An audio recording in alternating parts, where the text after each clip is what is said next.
오니까 참 좋습니다. 저희를 위해서 후원해 주시고 기도해 주신 우리 목사님, 또 사모님, 우리 장로님들, 우리 성도님들 참 감사합니다. 교회의 후원과 기도 덕분에 저희가 그 현장에서 사역을 감당하고 있는 것 같습니다. 특별히 이슬람 지역이다 보니까 영적인 싸움이 참 아주 심각하다는 것을 많이 느끼게 됩니다. 특별히 라마단 같은 경우가 되면 영적으로 굉장히 눌린다 이런 느낌을 많이 받습니다. 우리 성도들 가운데서 그런 느낌을 좀 받으신 분이 있는지 모르겠습니다. 참 힘들다.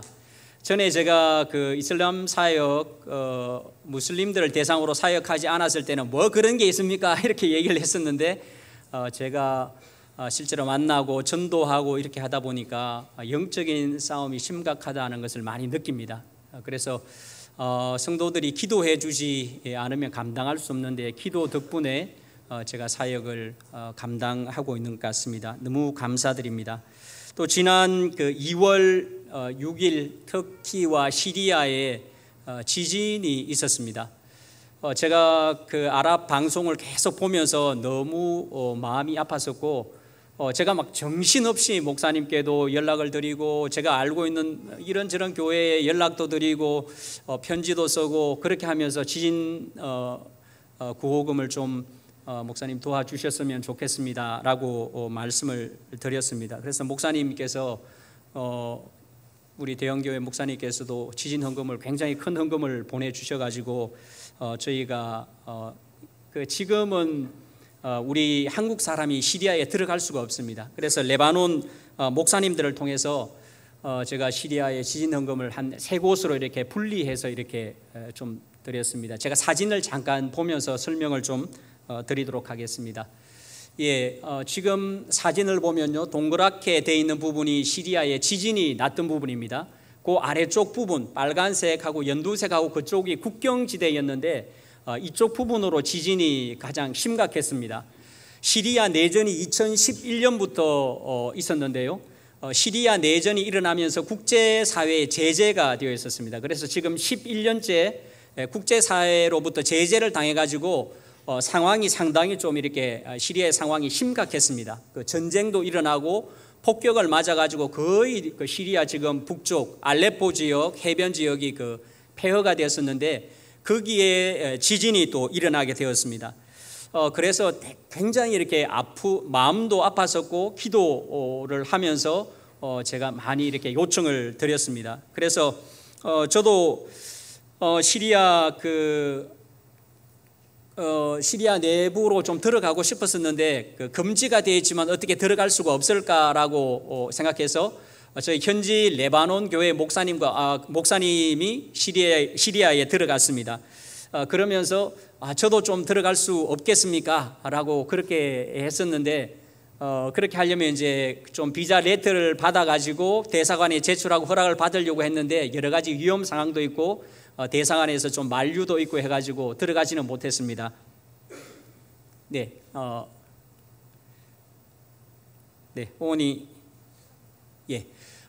지금 레바논 목사님들 몇 분이 그 팀을 꾸려가지고 지진이 일어나자 그 다음날 바로 시리아로 들어가셨습니다. 그 레바논에 2월 달이면 비가 오고 굉장히 춥습니다. 시리아 레바논 지역은 지중해성 기후여가지고 지금은 매일 그 햇볕이 쨍쨍 납니다. 그런데 겨울이 되면 12월 달, 9월 달부터 첫 비가 내리고 점점점 비가 많이 와가지고는 겨울이 되면 비가 굉장히 많이 내립니다. 지금 이제 옷을 입고 막 이렇게 올라가서 구호 활동을 처음으로 이렇게 펼치고 있습니다.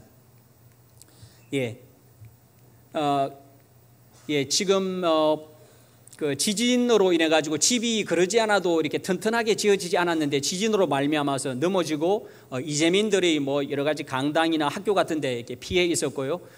그로 말미암아서 이제 지진 사진을 3장 좀 붙였습니다. 구호 물품하고 중간에 보면 난민촌 가운데 피해 나온 사람들 가운데 이렇게 천막으로 교회를 세워가지고 복음을 전합니다. 사진을 이제 자세히 보시면 안에 그 히잡을 쓰고 있는 무슬림들이 굉장히 많습니다. 이런 기회를 통해 가지고 무슬림들이 그 교회를 찾아와서 구호를 받고 이제 복음을 듣고 이런 기회가 됩니다. 모든 일이 그런 것 같은데요. 하나님께서 하시는 일들이 사람의 생각과는 다른 것 같습니다. 지진 피해로 말미암아 가지고 사람들이 많이 죽어서 한편으로는 참 마음이 아프기도 한데 그것을 기회로 삼아 가지고 또 다른 그 무슬림들이 복음을 듣게 되는 이런 일들이 있었습니다. 저는 그 시리아에 대한 특별한 기억을 가지고 있습니다. 제가 처음에 2007년도에 그 요르단으로 파송을 받고 한 1년 반 정도 아랍어를 공부했습니다. 요르단 대학교에서 아랍어를 공부하고 그리고는 전도를 너무 하고 싶었습니다. 요르단 대학 내에서도 외국인 학생들 그 다음에 현지인 학생들을 중심으로 그 아랍어 성경 읽기를 했습니다. 모든 국제 학생들이 아랍어를 배우기 위해서 요르단 대학교에 많이 오거든요. 성경 읽기를 하고 또 학교에서 전도하고 이렇게 했었는데 제가 나중에 알고 보니까 굉장히 위험한 행동을 한 것 같습니다. 그 학교 랭귀지 센터 안에서 아랍어 공부를 하면서 성경 읽기를 했는데 혹시나 학교에서 알았더라면 한국 학생들에게 큰 해가 될 뻔했던 것 같습니다.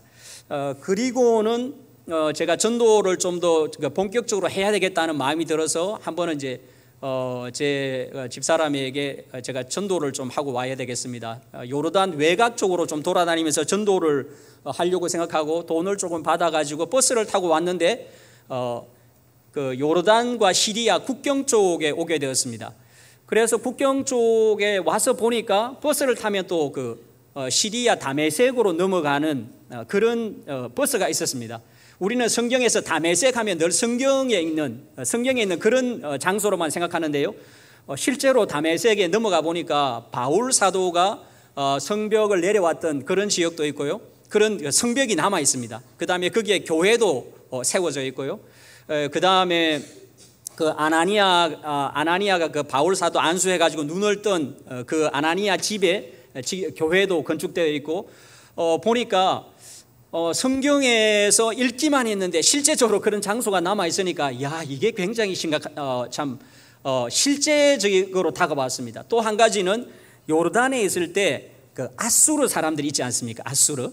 아수르는 먼 옛날에 역사로 끝났다고 생각했는데 요르단에 가니까요. 아수르 사람들이 그 전쟁이 났을 때 피해 와가지고 그 사람들이 기독교인이 되어 있습니다. 물론 개신교인들도 있는데 대부분 그 옛날 정교의 신자들인데 아수르 사람들이 굉장히 많은 거예요. 제 선배 선교사님이 아수르 사람들을 대상으로 굉장히 큰 교회를 하고 있으면서 야 이게 아수르 사람들이 예수를 믿는 게 참 신기하다. 아수르 사람들이 이스라엘 사람들을 못 살게 굴었는데 오히려 하나님의 복음을 받아들여 가지고는 기독교인이 되어 가지고 요르단으로 많이 피난해 있었습니다. 지금도 이제 그 이라크 사람들이 그 레바논에 좀 살고 있는데 이 사람들이 아수르 사람들이 다 기독교인들이 되었습니다. 하나님의 하시는 일이 참 신기한 것 같습니다. 그래서 제가 시리아로 넘어가서 이곳저곳 전도하러 다녔었고요. 특별히 어떻게 하면 좋을까? 제가 이제 대학에서 그 아랍어를 공부하고 있어가지고 다메섹 대학을 갔습니다. 다메섹 대학이 시리아의 여러 곳에 이렇게 단과대로 흩어져 있었는데 제가 간 곳은 그 법대 쪽이었습니다. 그래서 가서 이제 학생들을 만나고 친하게 지내고 또 같이 식사도 하고 이제 예수님 얘기도 좀 하고 이렇게 하면서 제가 한 8번, 9번을 그 시리아에 넘어갔습니다. 그래서 저는 그 시리아의 그 위치가 머리에 그냥 그려집니다. 다메섹에서 주 한 2시간 정도 나가면 팔미라라는 곳이 있습니다. 성경에는 그 다무르라고 역대하 8장 그 3절 4절 말씀에 보면 솔로몬이 가서 하맛 소바를 쳐서 취하고 또 광야에 다드모를 건축하고 솔로몬 왕이 시리아의 다메섹에서 한 1시간 반쯤 버스를 타고 나가면 다메섹 동쪽은 다 사막입니다. 그 지역에 가서 그 다드모를 건축했는데 아랍어로는 타드모르입니다. 타드모르인데 거기에서 유프라테스 강으로 해가지고 하맛 소바는 시리아의 그 지금은 하마라고 하는 곳입니다. 그 하마가 오론테스 강이 흘러가지고 저 사도 바울이 이제 그 역으로 흘러가서 사도 바울이 그 1차 전도 여행을 할 때 그 배를 타고 가는 그런 지역으로 역으로 이렇게 흘러 들어가는데요. 그쪽까지 이렇게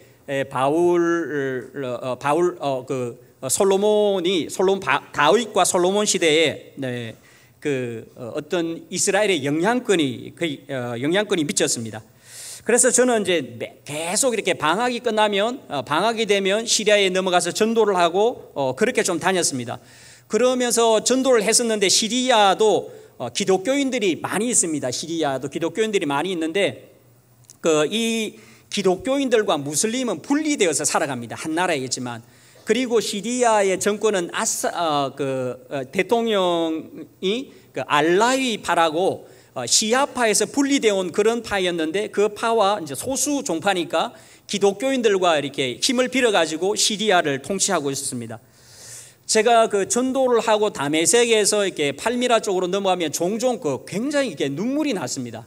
제가 2007년, 8년, 9년 이럴 때 늘 버스를 타고 다니는데요. 버스를 타고 이제 올라가면 참 이렇게 이상하게 굉장히 버스를 타고 이렇게 광야를 보는데 눈물이 굉장히 많이 났습니다. 종종 이렇게 올라가는데 눈물이 많이 나면서 시리아 사람들에게 대해서 이렇게 기도도 되고 그러고는 2011년도에 그 시리아 내전이 일어나게 되었습니다.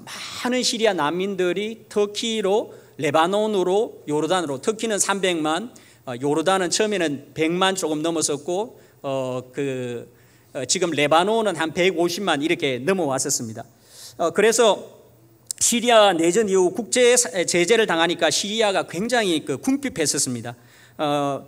제가 이렇게 좀 가서 친구들도 만나보고 싶고 한데 그렇게 할 수 없어가지고 헌금을 전달하고 또 그분들이 사역이 어떻게 되는지 계속 이렇게 보고를 받고 있습니다. 시리아 내에서 하나님께서 무슬림들을 통해서 무슬림들에게 복음이 이렇게 증거되게 되고요. 또 제가 이후에 좀 말씀드리려고 하는데 참 하나님께서 이런 여러 가지 정치적인 불안정이 있지만 이런 것들을 사용하셔가지고는 복음이 전해지는 통로로 사용하게 되는 것을 보게 됩니다. 그리고 제가 2019년도에 안식년을 보내고 다시 레바논에 들어가게 되었습니다. 레바논에 들어가서 저희가 이제 비자를 얻어야 되는데 비자를 어디서 얻을까 생각하다가 이제 어떤 선교사님의 소개를 받아가지고 레바논의 라이프 센터라는 그런 교회와 이렇게 인터뷰를 했습니다. 한국에서 인터뷰를 하고 우리는 청소년 담당자와 인터뷰를 하게 되는데 그러면 당신이 레바논이면 어떤 사역을 할 수 있겠습니까? 그래서 제가 학교 교사로 제가 7년 정도 있어서 아이들에게 운동을 가르칠 수 있고 또 아이들에게 복음을 좀 전하고 또 제 아내는 피아노를 가르칠 수 있습니다 라고 하니까 안 그래도 우리 교회에 피아노 반주자가 없는데 피아노 반주를 주일날 좀 해주고 학생들에게 피아노를 가르쳐주면 좋겠다라고 해서 이제 저희가 비자를 받고 레바논으로 다시 이렇게 들어갔습니다. 저희가 들어갔을 때가 한참 2020년 1월 달이었는데요. 코로나가 굉장히 이렇게 심각했었습니다. 그런데 저희는 그때 이렇게 들어가야 되겠다는 그 마음이 굉장히 많았었고요. 2020년 8월에 레바논 항구에 폭발 사고가 났었는데 제가 한국에서 사역지를 막 찾고 있다가 항구가 이렇게 폭발 사고가 엄청나게 나면서 야 레바논으로 제가 아내에게 레바논으로 우리가 다시 들어갑시다. 지금 레바논 폭발 사고가 나가지고 이렇게 지금 힘든 가운데 있는데 다시 들어갑시다고 해서 레바논으로 들어갔습니다. 그리고는 코로나 때문에 어떤 선교사님 센터에 살게 되었는데 선교사님 센터에 개종자 부부가 또 살고 있었습니다. 그래서 이 선교사님들이 저희에게 굉장히 잘 해주시는 분인데 이상하게 하나님께서 마음을 움직이셨는지 그 센터의 개종자 부인이 임신을 하고 있었습니다. 그래서 혹시나 코로나를 옮기지 않을까봐 걱정이 되어가지고는 저희에게 막 제가 이제 농담을 좀 했습니다. 아이고 그 선교사님 이 센터가 굉장히 좋습니다. 우리가 여기서 좀 살면 안 되겠습니까? 이런 말씀을 드렸는데 그 선교사님은 정말로 그럴까 받아들이셨는지 저희에게 빨리 나가라고 그리고는 이제 개종자 부인이 임신을 하고 있으니까 혹시 코로나를 옮기면 아주 문제가 되니까 막 저희에게 그런 분이 아닌데 저희에게 막 화를 내면서 그 현지 교회를 저희가 계속 왔다 갔다 했었거든요. 그리고 현지 교회에서는 그 마스크도 잘 하지 않았습니다. 그러니까 막 옮길까봐 굉장히 걱정이 되어가지고 저희가 갑자기 막 이사를 하게 되었습니다. 갑자기 이사를 하게 되었는데 집을 이렇게 구하지도 못하고, 저희 생각에는 제가 예전에 근무했던 학교 주위로 집을 얻으려고 했었는데 저희는 전혀 생각지도 않은 갑자기 집을 얻어야 되니까 부동산에 알아보고는 방을 이렇게 알아보았습니다. 그리고는 하루 만에 집을 결정을 하고는 이사를 했습니다.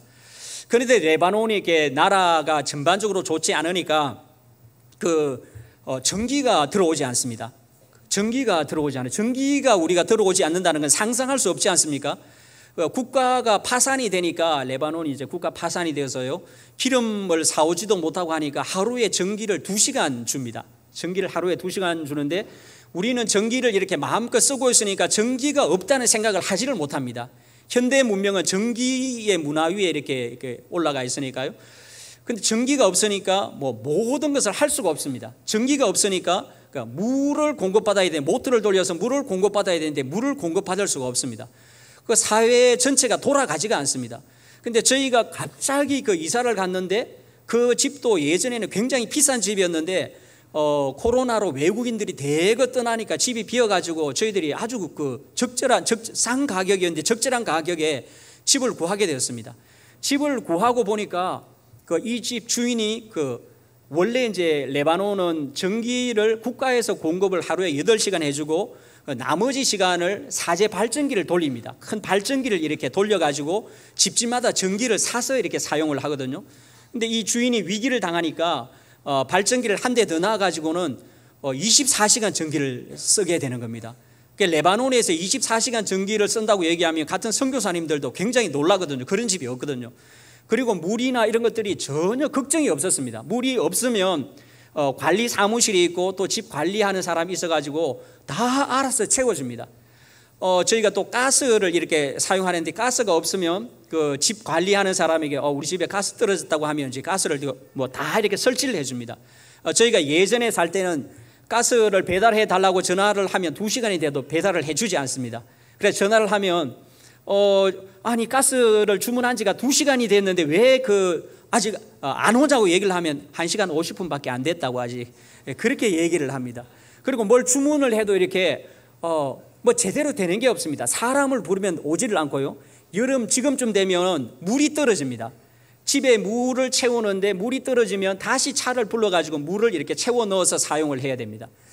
그런데 물차를 불러도 저희가 외국인이니까 빨리 오지를 않습니다. 그리고 물이 국가에서 공급해주는 물이 이게 한 번에 올라가서 저희가 예전에 살던 집은 8집을 살았습니다. 물이 이렇게 다 차질 않으니까 물싸움을 종종 이렇게 벌이게 되고 다른 집에 들어가는 물을 이렇게 잠궈두고 이런 일도 있었는데 전혀 이렇게 신경을 쓰지 않아도 됐고요.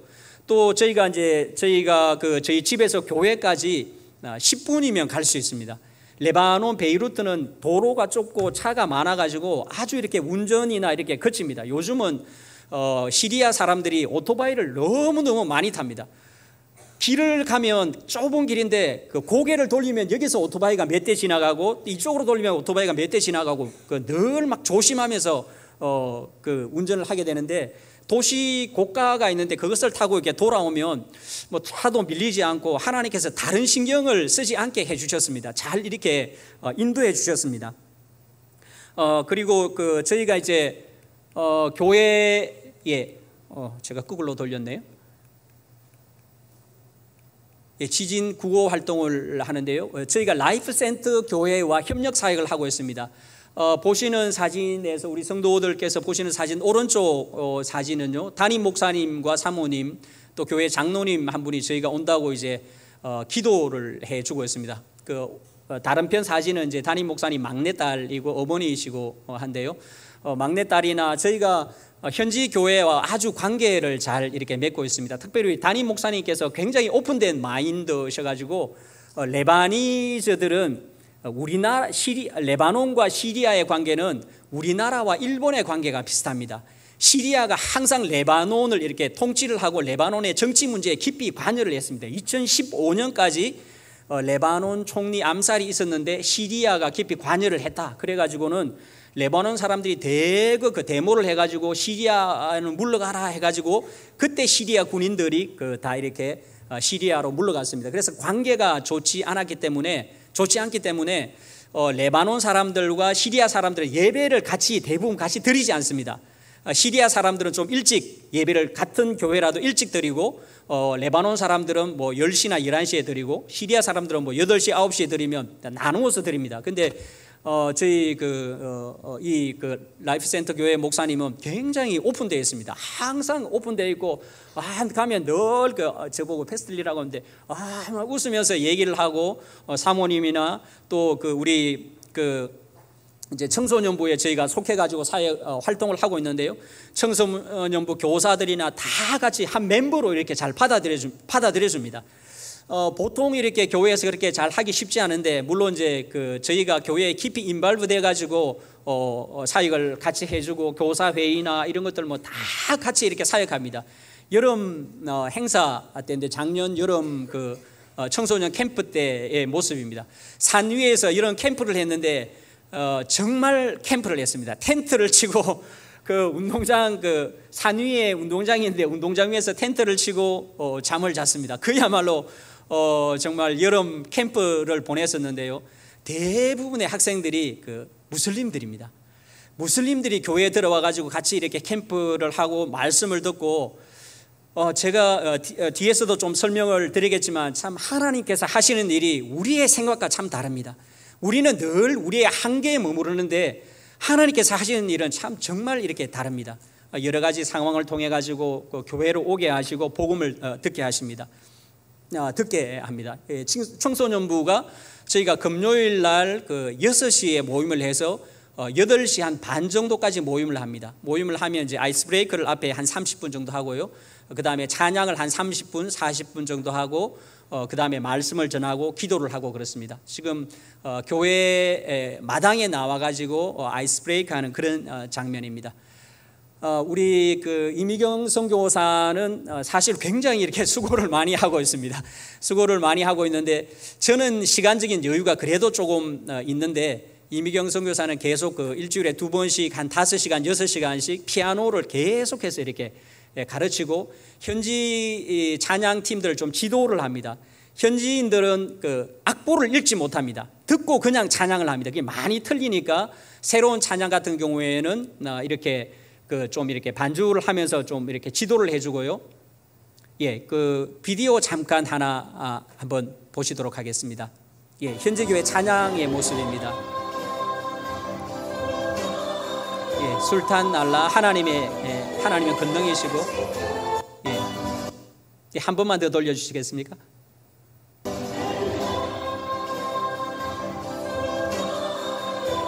예, 레바논 목사님, 예, 담임 목사님 따님입니다. 따님이고 옆에 이제 사역자하고 청년들이고 하는데, 제가 레바논 우리 형제들 교사들을 만나보면서 참 느끼는 게 뭐냐면, 이 사람들이 기독교가 오래되어서 그런지 은사가 있어요. 은사가 나타나요. 은사가 나타나고 그렇게 많이 준비하지 않고 찬양하는데, 오늘 찬양팀들을 굉장히 열정적으로 정말 찬양을 하시는데, 제가 잘 모르겠지만 연습을 좀 많이 하시죠, 그죠? 근데 이 친구들은 연습을 별로 하지 않는데도 찬양을 은혜스럽게 굉장히 잘해요. 예수님을 대대로 이렇게 예수님 때부터 지금 예수님을 믿어오고 계속 믿어오니까 은사가 있는 것 같고요. 우리 청소년부 지도자도 말씀을 그렇게 막 고민하지 않고 이렇게 전하는데도 상당히 잘 전해요. 저는 일주일 내도록 고민하고 설교 준비를 해도 설교를 하면 거의 성도들을 재우는 게 제 특기인데, 이 형제는 별로 준비하지 않아도 굉장히 잘해요. 그래서 하나님 로마서 9장입니까 보면 이스라엘의 넘어짐으로 이방인이 풍성하게 되었는데, 이스라엘이 바로 서면 얼마나 하나님의 놀라운 역사들이 일어나겠는가. 우리 학생들도 그런 것 같습니다. 부모님들이 예수님을 믿으니까 하나님의 은혜와 축복이 자녀들에게 굉장히 많이 내려가는 것 같습니다. 저는 처음 예수를 믿었고 지금도 그렇지만 모든 것에서 너무 부족함을 많이 느낍니다. 정말 제가 너무 부족하기 때문에 하나님 앞에서 기도하지 않으면 제가 이렇게 생활을 잘 할 수가 없습니다. 그래서 늘 부족하니까 기도하려고 애를 쓰고 뭐 졸면서 기도하든지 어떻게 하든지 어쨌든 제가 좀 미신적인 것도 좀 있어가지고 어쨌든 하루에 정한 시간 한 3시간 정도는 기도해야 되겠다 하고는 뭐 좀 채우려고 하는데 이 친구들 보니까 은사들이 나타나는 게 굉장히 부러워요. 제가 신대원 다닐 때도 그랬습니다. 저는 너무 힘들어가지고 신대원을 다닐 때도 맨 늦게까지 새벽기도 하고 허겁지겁 다니고 하는데 다른 분들 다른 교우들 보면 그냥 느긋하게 이렇게 다니는 거예요. 저는 숙제하는 것도 힘들고 했었는데 그런 것들을 보면서 너무 부러웠었거든요. 우리 친구들 지금 교회에서 양육받고 성경 공부하고 이렇게 공부하는 거 보니까 너무 좀 부럽다는 생각이 참 많이 듭니다. 제가 금요일날 이렇게 도와주고 현지인 형제들과 참 잘 지낸 게 감사하고요. 제가 제 사역 부분을 좀 말씀을 드리겠습니다. 벌써 아기 수술한 사진이 나와가지고 좀 그러네요. 제가 가정 모임을 개인적으로 좀 하고 있습니다. 제가 청소년부 모임을 이렇게 하고 있었는데 하루는 무슬림 형제 하나가 왔어요. 12살, 13살쯤 되는데 하루 만나고 이제 이 친구를 잘 이렇게 교회에 정착하게 만들어야 되겠다는 생각이 들어서 제가 바로 가서 이름이 뭐냐, 내일 금요일 날 하는데 내일 토요일 날 시간이 있냐 물어보니까 시간이 있대요. 그러면 교회로 와라고 해서 제가 이제 복음을 좀 전하려고 했습니다. 그리고는 이제 토요일 날 만났는데 교회 마당에서 이제 성경책을 펴고 이렇게 이제 예수님의 하나님이 너를 사랑하신다 요한복음 3장 16절을 펴서 이렇게 한번 읽어봐라고 이렇게 하니까 글자를 모른대요. 글자를 모른다는 것을 이때까지 제가 이렇게 생각을 못 해봤거든요.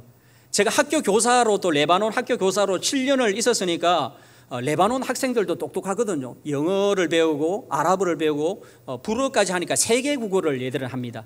레바논은 이제 나라가 좀 가난하니까 어느 나라에 갔든지 교육을 하고 사업을 하고 그 다음에 어떤 중간급 관리자를 할 수 있도록 영어, 불어, 아랍어를 다 합니다. 학교에서 다 하니까 상당히 레바논들이 다른 중동 사람들에 비해서 똑똑하거든요. 상당히 또 이 사람들이 눈치가 너무너무 빠릅니다.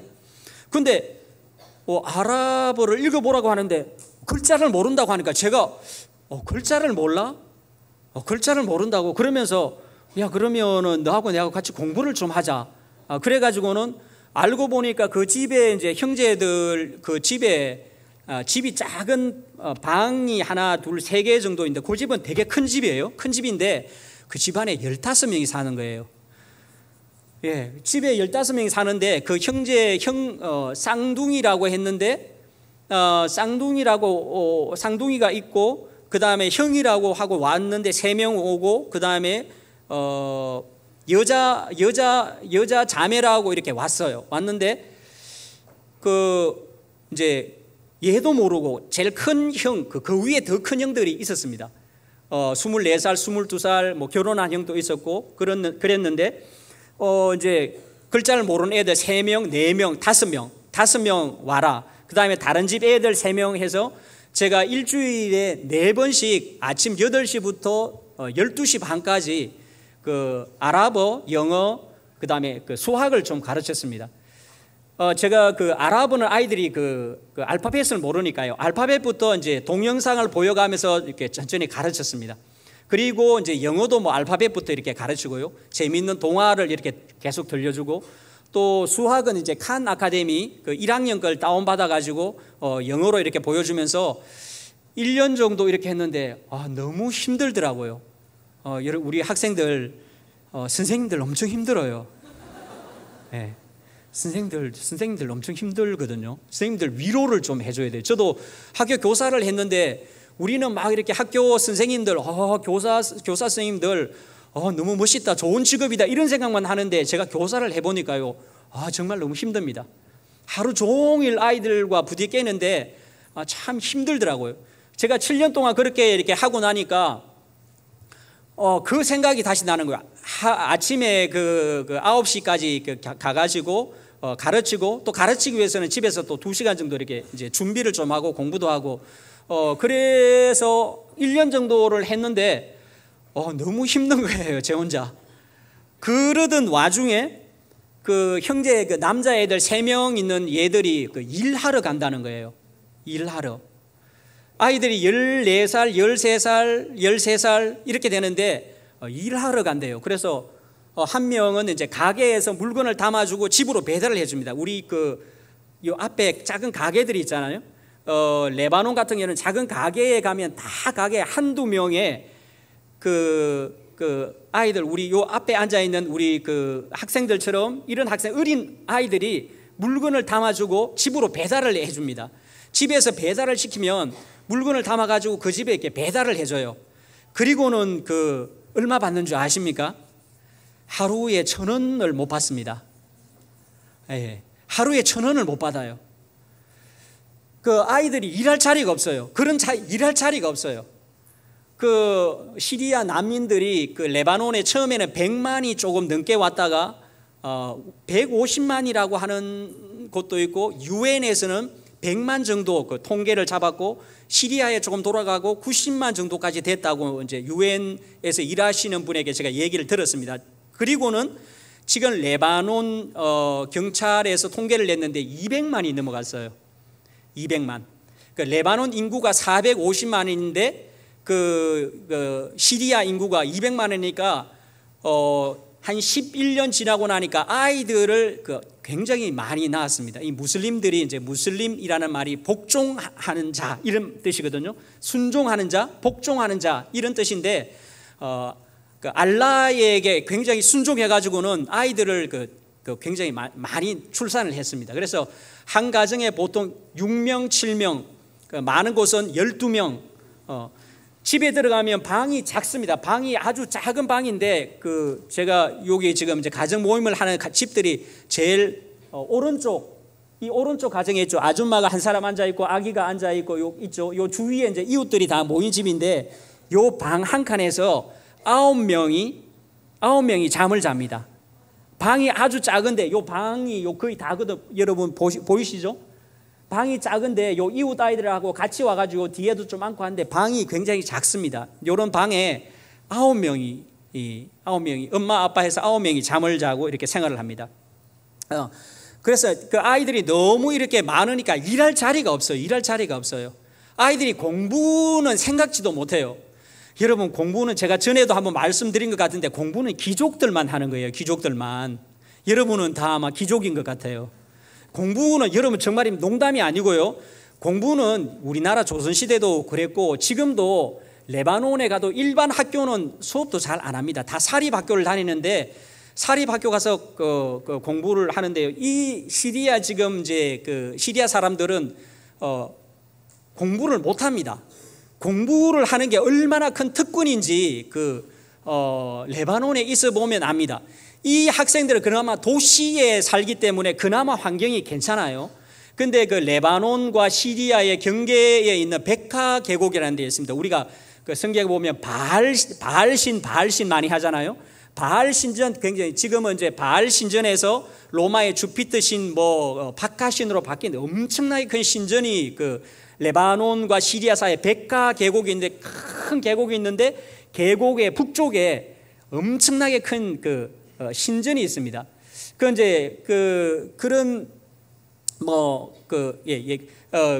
그렇기 때문에 교육을 잘 이렇게 받지를 못합니다.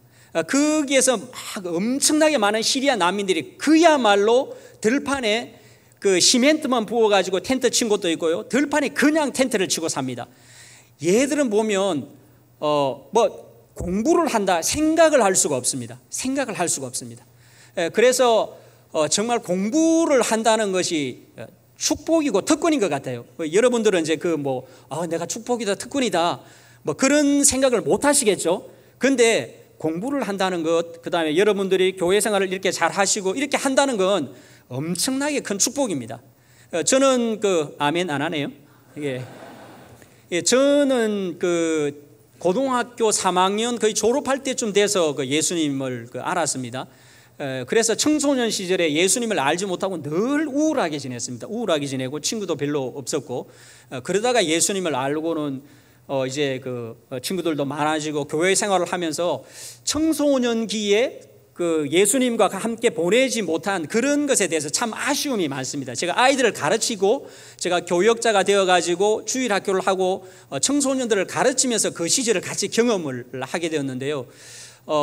여러분 이런 것이 참 이렇게 귀하구나, 내가 하나님의 굉장한 축복을 받고 있구나, 그렇게 믿으시면 되겠습니다. 네. 그리고 이제 제가 이 친구들을 고민하면서 하루에 1,000원도 받지 못하는데 이 3명의 친구들을 제가 어떻게 할까? 제가 이제 그 아버지하고 종종 만났습니다. 아버지하고 만나면서 아버지도 은근히 얘들에게 돈을 좀 주고 네가 그러면 계속 좀 가르쳐라, 그런 뉘앙스를 좀 비쳤습니다. 아버지가 나이가 저보다 조금 이렇게 한 4살 정도 많았는데요. 얘기를 하면서 보니까 아버지가 이제 당뇨가 있고 본인은 또 나이가 많고 일을 이제 못하니까 아이들을 이제 일하러 보냈습니다. 일하러 보냈는데 한 명은 이제 옷 만드는 일, 뭐 재봉을 하는 일인데 교회 앞에도 보면 하루 종일 그렇게 재봉을 합니다. 한 명은 물건 배달을 하는 일, 한 명은 이제 차 고치는 기술을 배우는데요. 그래서 제가 주님 어떻게 하면 좋겠습니까? 제가 얘들 다 합쳐도 그냥 우리 돈으로 10만 원도 안 되는 돈을 3명 한 달 월급이 10만 원이 되지 않아요. 10만 원도 되지 않은데 제가 아이들에게 장학금을 주면서 얘들을 계속 가르치면서 신앙을 가르치고 공부를 가르치는 게 좋겠습니까? 아니면 얘들을 그냥 일하게 두는 것이 좋겠습니까? 제가 굉장히 고민을 많이 했습니다. 그러면서 내가 계속해서 이 아이들을 도와주지 못할 수도 있다.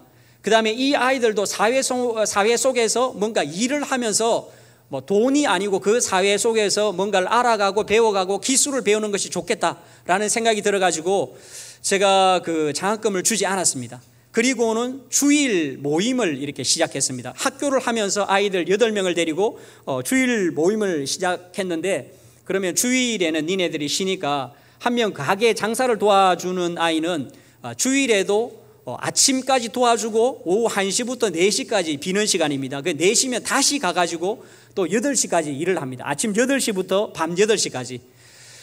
그래서 주일은 이제 계속 와라 이렇게 얘기를 했습니다. 그리고는 아이들이 하루 종일 일을 하니까 굉장히 놀고 싶어 해요.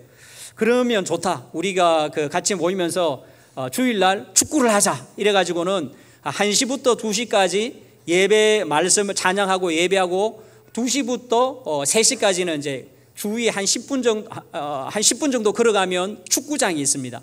풋살장이 요즘 본당보다 조금 더 큰 풋살장이 있는데 거기 가서 이렇게 이제 운동하고 뭐 남자아이들 여자아이들 막 같이 이렇게 운동을 했습니다.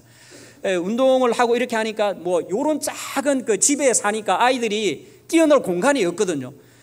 주일날 현지교회 예배가 10시부터 12시, 좀 늦으면 12시 반까지 마치는데 얘들이 이제 교회 마당이 있으니까 마당에 일찍 와서 놉니다. 집에 있으면 답답하니까 와가지고는 마당에 그네를 설치한 게 있었고 아이들 미끄럼틀 작은 게 있었는데 와가지고는 타고 이렇게 막 놉니다. 1시에 와야 되는데 12시부터 와가지고 아이들이 이렇게 막 놀고 하니까 아이들이 처음에는 뭐 8명 이렇게 오다가 뭐 15명, 20명, 25명, 30명이 넘어가고 40명이 넘어가는 거예요. 그러니까 아이들이 막 20명씩 30명씩 와가지고 어른들 예배 드리는데 밖에서 막 떠들고 노니까 교회에서 이제 저를 패스터리 니네 아이들 너무 떠든다고, 그리고 예배 드리는데도 작은 이제 교회 방을 우리 저기 안에 공간처럼 작은 조만한 방을 이제 교회에서 허락을 받아서 예배를 드렸는데 아이들이 20명이 넘어가니까 아이들이 새로 오면 싸우는 거예요.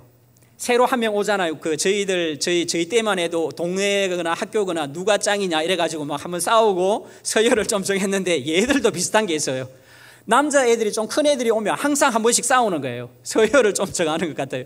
그래서 뭐 안 오기도 하고 이렇게 했었는데 얘들이 오니까 너무 막 이렇게 떠들고 하니까 교회에서 계속 이렇게 저희가 컴플레인을 하는 거예요. 마당에서 노는데 계속해서 그 시리아 아줌마들, 아저씨도 이제 교회 경비도 쓰고 청소하는 사람들이 있는데 아이들이 너무 교회를 더럽게 하고 시끄럽게 한다고. 그래서 어떻게 좀 했으면 좋겠다고. 지금 생각하니까 자기들을 좀 이렇게 돈을 주고 고용을 해가지고 방에 들어가서 내가 아이들 못 떠들게 할 테니까 우리를 좀 고용을 좀 해주라, 이런 의미도 있었던 것 같아요.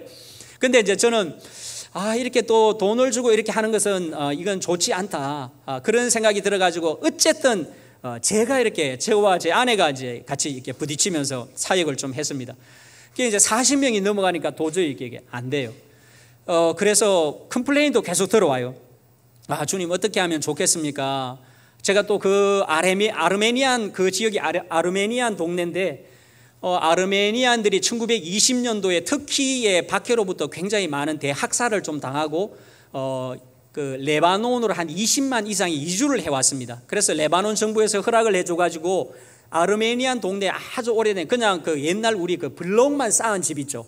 블록만 그냥 쌓아가지고 뭐 3층, 4층 기둥만 세우고 사는 집들이 있는데 큰 그 우리로 말하면 이 지역 전체가 그냥 이렇게 그 아르메니안들 난민들 동네입니다. 중동에서 인구 밀도가 가장 높다고 그래요. 그 동네에 집집마다 보면 그 올라가는데 양쪽 집이 있으면 집집마다 거의 뭐 10명씩 11명씩 이렇게 삽니다. 작은 방에서 그렇게 살아요. 그러니까 아이들이 막 시끄럽게 하고 이렇게 하니까 공간을 얻으려고 했는데 공간을 얻을 데가 없었습니다. 공간을 얻을 데가 없고 이걸 어떻게 하면 좋을까 너무너무 좀 고민을 했습니다. 고민을 하다가 그러면 얘들 가정으로 들어가서 모임을 하면 어떨까? 부모님들은 무슬림이니까 이렇게 가정으로 들어가면 안 되죠. 근데 니네들 가정으로 들어가서 그러면 우리가 예배를 드리자. 오늘은 이 집, 내일은 저 집, 이렇게 이번 주는 니네 가정, 다음 주는 이런 가정, 가정을 몇 가정 이렇게 돌아다니면서 예배를 드렸습니다. 돌아다니면서 예배를 드리는데도 이게 너무 좁으니까 아이들이 막 그 어린 아이부터 큰 아이까지 시끄럽게 막 하고 하니까 이것도 좀 문제가 좀 되었습니다. 그러면서 이제 그러면 각자의 가정에서 예배를 드리자. 각자의 가정에서 부모님들이 허락을 하는 가정에는 그 가정에 들어가고 그렇지 않으면 그 주위에 같이 모이자. 이렇게 해서 가정을 이렇게 들어가게 되었습니다. 가정을 들어가면서 보니까 하나님께서 인도해 주셨다는 것을 알게 되었습니다. 그 가정에 교회에 나오지 않는 그런 치면은 나이 많은 그 형님들, 누나들이 있었고요. 또 부모님들을 만나게 되었습니다. 이 무슬림 가정에는 그 가장의 권위가 굉장히 셉니다. 가장의 권위가 세가지고 아직도 결혼할 때 이제 결혼 지참금을 주고 부인을 데려오기 때문에 가장의 권위가 굉장히 세요.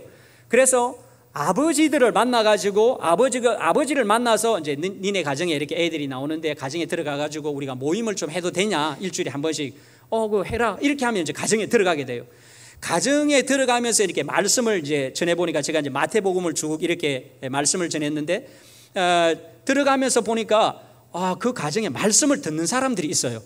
아이들은 떠드는데 말씀을 들으니까 어떤 집은 그 엄마가 무슬림 엄마인데 히잡을 쓰고 있는데 제가 뭐 아랍어를 잘 못하거든요.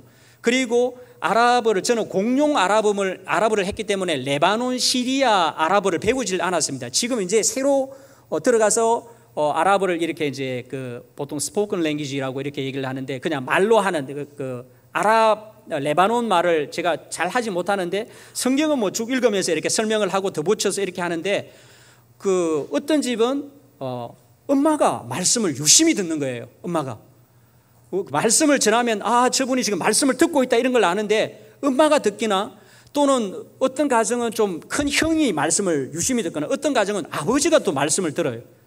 그래서 이런 가정에 들어가면서 예배를 드리는데 한 15가정 정도, 4가정은 매주일 이렇게 예배를 드립니다. 매주일 들어가서 예배를 드리고 나머지 가정들은 비정규적으로 주중에도 한 번씩 방문을 하고 그러면서 이제 구제도 좀 하고 이렇게 합니다. 이제 가정 모임을 이렇게 시작하면서 이제 만났던 애가 이 아이입니다. 이 아이가 아이셰라는 아이인데 그 척추 뒤쪽에 그 척추 이분증이라는 병이 있습니다. 척추 이분증. 머리에서 신경이 내려와 가지고 척추에서 요만한 주먹만한 물집이 이렇게 신경이 이제 그 척추로 다 되고 다 이렇게 아물어 가지고 우리가 정상적으로 자라는데, 얘가 척추가 이렇게 아물지를 않고 신경이 튀어나왔어요. 허리 바로 위쪽에도 신경이 튀어나와서 이만한 물혹이 생겼어요. 그 다음에 바로 위쪽에도, 등 뒤쪽에도 물혹이 생겼어요. 하루는 이제 제가 남자아이 3명 있는 집을 늘 방문을 하고 있는데, 그 바로 맞은편에 있는데 그 집 엄마가 이 아이 엄마가 우리 아이들도 공부를 좀 가르쳐 줬으면 좋겠다 그래가지고 아이들 이제 8명 있는데, 안 그래도 지금 씨름하고 아이들과 엎치락뒤치락 하고 있는데 알겠다고 했는데, 어느 날 보니까 자기 집에 아픈 아기가 있다는 거예요. 이 아기를 보여주는데 등 뒤에 물혹이 나가지고는 이게 심각한 거예요. 제가 가만히 보니까 태어나서 빨리 병원에 데리고 가서 수술을 해야 되는데, 그 아버지가 그냥 집에 방치를 한 것 같아요. 그 아이들이 지금 7명이 있으니까 7명이 있고, 아버지는 이 병에 대해서 이미 알고 있었던 것 같아요. 수술을 해도 다시 재수술을 해야 되고, 그 다음에 이 아이가 오래 살지도 못할지 모른다는 생각에 그냥 아버지가 방치를 해놨어요, 집에. 그런데 하나님께서 이 아이를 보셨던 것 같아요. 이런 아이들이 좀 많이 있는데, 하나님께서 참 무슬림들을 굉장히 사랑하신다는 것을 많이 보게 돼요.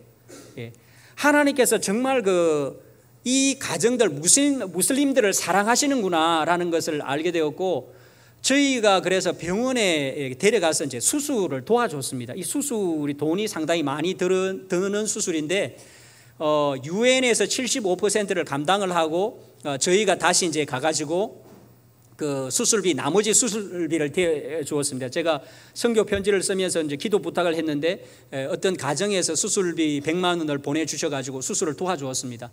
그러면서 이제 오늘 제가 본문에도 소경으로 태어났는데, 예수님의 제자들이 선생님, 이 아이가 소경으로 태어나는 것이 그 부모의 죄입니까? 아니면 그 아이의 죄입니까? 라고 묻는데, 예수님께서 그 부모도 그 아이도 아니고 하나님의 하시는 일을 나타내기 위해서다라고 그렇게 말씀하십니다.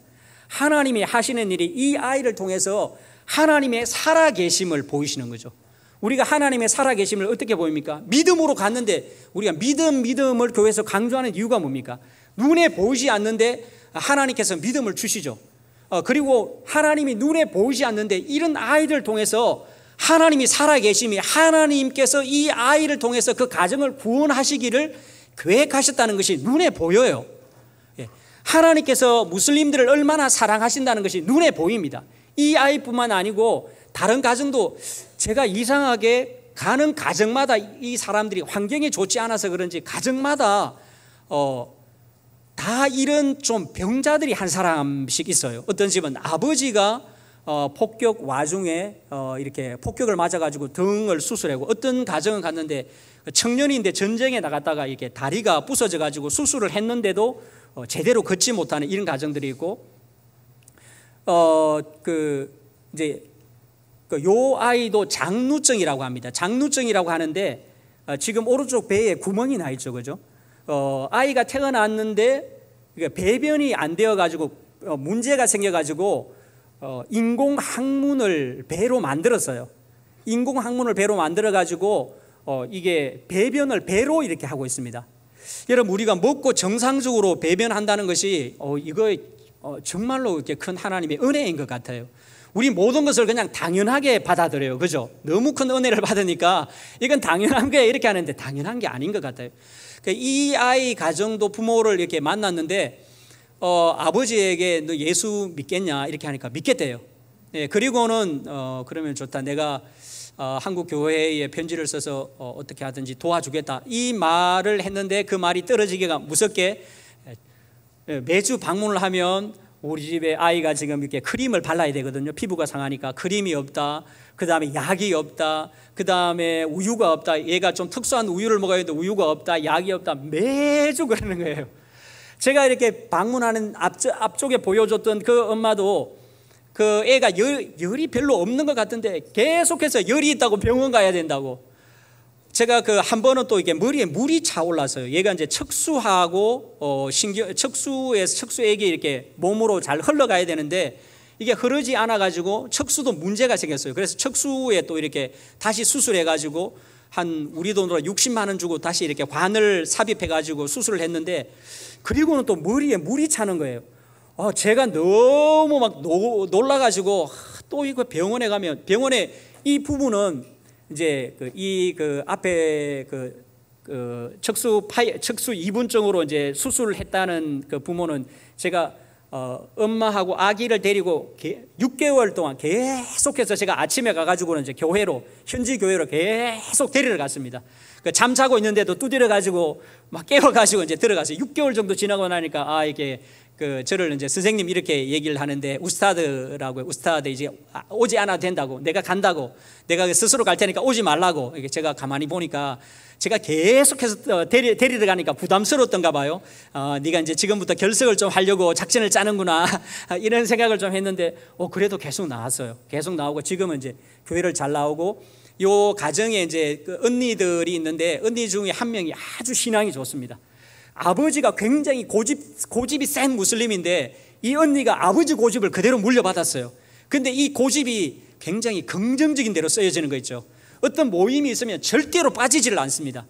그리고는 이때까지 그 1년 반, 한 2년 정도 계속 모임을 하고 교회 모임을 했는데, 최근에 이제 13살, 14살이 되어가지고 청소년부에도 이제 나오라고 했는데, 8시 반 되면 청소년부가 마쳐야 되는데 어떤 때는 막 8시 반 넘어서까지 마치거든요.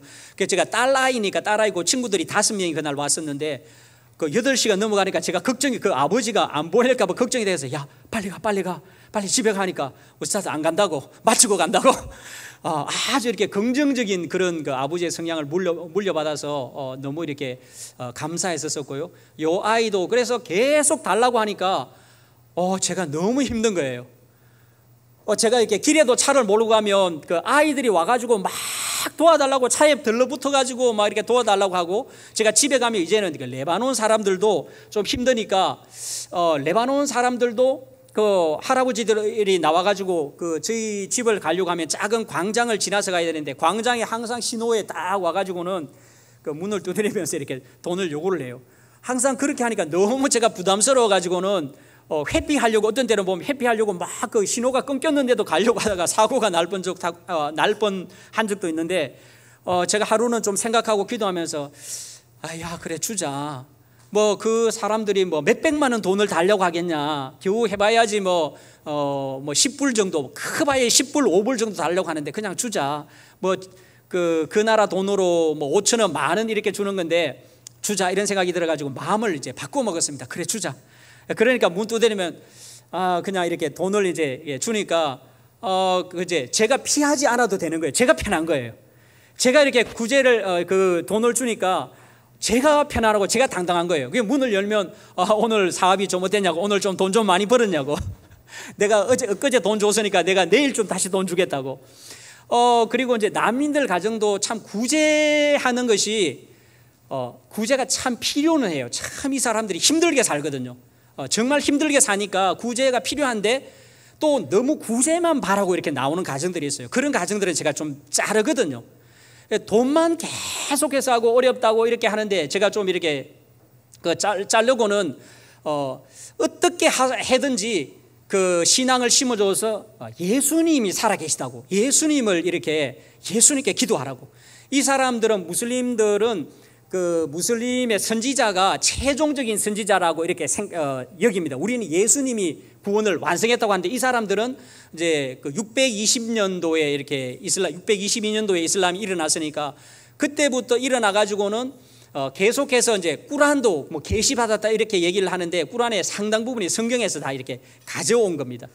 그러니까 이 사람들이 하루에 또 5번씩 막 모스크에서 알라는 위대하다, 알라는 위대하다, 무함마드는 알라의 선지자다, 이런 얘기를 하루에 5번씩 막 세뇌를 받으니까 이게 잘 바뀌지 않아요. 또 강력한 영적인 것들이 있어요.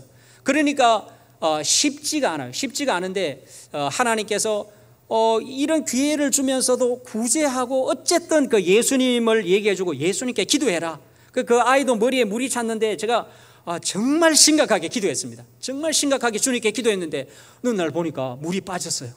물이 빠졌어요. 그리고 오기 전에 또 이 아줌마가 이제 아이들 이 작은 집에서 사니까 아줌마도 얼마나 힘들겠어요. 아이들 뒤치다거리하고 막 그냥 힘드니까 병원 가면 힘들기는 한데 이건 순수히 제 개인적인 생각입니다. 그 병원 가면 그래도 아이하고 침대에 눕혀놓고 좀 쉴 수 있는 여유가 돼서 그런지 병원 가는 걸 너무 좋아하는 거예요. 병원 제가 그 아이 수술한다고 베이루트에서 베카 계곡까지 1시간 반 정도 걸리거든요. 겨울에 눈이 와 5번씩 막 그 병원 가가지고 수술해주고 또 이렇게 다시 재수술한다고 갔는데 병원 갔는데 이 아줌마는 늘 가가지고 병원 가세요. 심심하면 좀 이렇게 아이가 아프다 싶으면 이렇게 이제 폐 호흡도 좋지 않으니까 병원에 이제는 눕혀놓고는 우스타드 지금 우리 병원에 와 있다고. 지금 이렇게 빨리 병원에서 지금 그 200불 내야지 이 사람들이 이렇게 진찰 해주고 수술을 해주고 이렇게 그 치료해 준다고. 우리 돈 없어가 못 한다고. 병원에 아이를 눕혀놓고는 그러는 거예요. 이 집도 그러고 저 집도 그러고. 제가 너무 힘들었는데 그래서 라마단 때는 너무 힘들어가지고 주님 너무 힘듭니다. 그 라마단이 돼가지고 또 라마단 여러 가지 사건이 있어가 이렇게 저렇게 하면서 라마단에 좀 쉬어야 되겠다. 제가 어떤 분으로부터 이제 한인교회 할 때 어떤 성도님이 말씀하시기를 목사님 이제 그분이 말씀하시기를 그 난민 사역을 하면 선교사님들이 다 피폐해지던데 그래도 목사님 아직 괜찮으시네요. 그래요. 이게 저는 괜찮습니다. 이렇게 얘기를 했는데 제가 해보니까 계속해서 뭔가를 이렇게 달라고 하니까 나중에는 집에 가기도 부담스러운 거예요. 그래서 제가 다시 기도하고 그래 하나님께서 뭐 달라면 주라고 했는데 근데 너무 이렇게 주면 또 신앙이 들어가지가 않아요. 어쨌든 여러분 우리 신앙이라는 게 뭡니까? 어려움이 있더라도 이 어려움을 하나님께 예수님께서 고쳐주신다는 걸 믿고 가잖아요. 그리고는 기도하고 주님께서 고쳐주시는구나, 하나님이 살아계시는구나, 예수님이 살아계시는구나 이런 것을 알지 않습니까? 어쨌든 신앙을 심어주려고 애를 쓰고요. 또 이제 지나다 보니까 어떤 한 가정은 그 누르라고 하는 예쁜 그 여자아이가 있는데 이 가정에 들어갔는데 아버지를 만났는데 복음을 전했는데 왜 하나님 그 알라는 한 분인데 왜 니네들은 그 하나님이 셋이라고 하냐? 그리고 예수님이 선지자냐 아니면은 하나님이냐? 예수님을 하나님으로 하면 니 당장 우리 집에서 나가라 이렇게 얘기를 하는 거예요. 제가 이슬람에 관해서 그렇게 심각하게 고민을 한 적이 없었거든요. 그러면서 이래저런 공부를 하면서 이제 창세기로 가게 되었습니다. 창세기로 가면서 창세기 1장에 태초에 하나님이 천지를 창조하시니라. 할락과 알라 사마와트 왈 아르드 이렇게 되거든요. 쿨릴 사마와트 하늘이라는 말은 우리말에는 단수인데 그 아랍어나 원문에는 복수로 되어 있습니다. 사마와트라 복수라고 되어 있는데 그리고 할락과 알라라고 되어 있고 이제 리타쿤 누르 이렇게 하면서 빛이 있었잖아요. 빛. 그 빛이 있었는데 하나님께서 이제 빛이 있으라고 하셨는데 하나님께서 빛이 있으라고 말씀이 나가잖아요. 말씀. 그죠? 말씀. 이 말씀이 요한복음에서는 누구라고 되어 있습니까? 예수님이잖아요.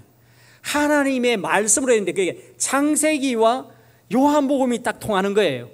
그러면서 창세기로 다시 가가지고는 이제 이게 그 삼위일체를 우리가 믿음으로 받아들였는데 우리가 이제 삼위일체론에 있어가지고 그 양태론이라고 신학적으로는 그렇게 얘기하는데 한 분 하나님이 어떤 때는 하나님으로, 어떤 때는 예수님으로, 어떤 때는 이제 성령으로 나타나셨다. 요거는 잘못된 이단 사상인데 그 이제 초기에 양태론으로 삼위일체를 설명한 것 중에 하나가 태양의 비유가 있습니다. 여러분도 아마 들어보셨을 겁니다. 태양이 있고 빛이 있고 그 다음에 온도가 있잖아요. 그죠?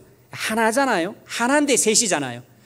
요 비유가 이제 물질을 하나님께 비유한다는 그런 좀 잘못도 있지만 조금 양태론적인 그런 삼위일체적인 비유가 있어서 좀 문제는 있기는 하지만 나름대로 이제 그렇게 설명을 했어요. 야 봐라, 요 빛 있잖아. 빛이 그 모양도 있고 색깔도 있고 온도도 있는데 이게 지금 하나야 셋이야? 하나이면서 셋이잖아요. 삼위일체를 그렇게 설명을 좀 했습니다. 그리고는 예수님이 이제 하나님이냐 인간이냐 이 문제에 있어서는 성경 초기 성경에도 여기에 대해서 유명한 사람들이 굉장히 성경학자들이 연구를 많이 하고 막 굉장한 논쟁을 했는데 결국 성경에는 하나님이라고 하는 부분도 있고 인간이라고 하는 부분도 있다. 그래서 많은 역사를 통해서 예수님은 우리 구원을 위해서 인간으로 오시고 완전한 하나님이시고 완전한 사람이다.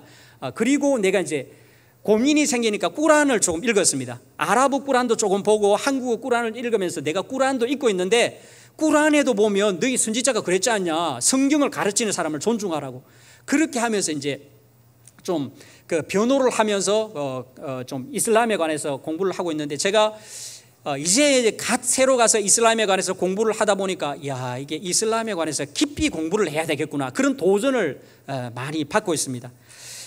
시간이 많이 가서 제가 좀 말씀을 마치도록 하겠습니다. 제가 또 다른 하는 사역이 축구 아이들, 이제 축구 주일날 모이는 게 있는데 한 40명 정도 아이들이 모입니다.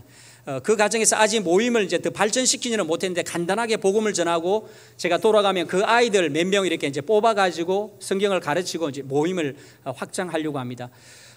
나름대로 제가 가서 여러 가지 기간은 얼마 되지 않았는데 성도들께서 많이 기도해 주셔가지고 제가 보면은 이제 다른 우리 한국인 선교사님들이 사역을 굉장히 잘하십니다. 백화 쪽에 센터를 얻어가지고 막 사람들을 모아가지고 사역을 엄청나게 잘하시는데, 저는 아이들 집으로 들어가니까 보여드릴 게 아무것도 없습니다. 그런데 하나님께서 참 기뻐하시고 인도하신다. 집으로 들어가니까 부모님들을 만나고 전도하게 되고 또 집안에 있는 사람들을 만나게 되고 참 하나님께서 감사하게 사역을 열어주시는 것 같습니다. 우리 성도들께서 기도해 주시는 덕분이라고 생각하고요. 너무 감사드립니다. 네, 제가 잠시 기도하고 마치도록 하겠습니다. 하나님 아버지, 감사합니다. 우리 대형 교회를 축복해 주시고 하나님께서 또 기도하며 선교하며 복음을 위해서 힘쓰게 하심을 감사합니다. 우리 목사님, 사모님 붙잡아 주시고 장로님들, 우리 성도들, 우리 학생들, 선생님들 하나님께서 붙잡아 주시옵길 원합니다. 주님께서 무슬림들을 사랑하시는 줄 믿습니다. 불쌍하고 연약한 저를 통해서 그들의 구원을 이루어 가심을 감사합니다. 하나님 아버지, 참으로 주님께서 시리아 난민들, 무슬림들을 축복해 주시고 불쌍히 여겨 주시고 구원하여 주시옵소서. 감사하며 예수님 이름으로 기도합니다. 아멘.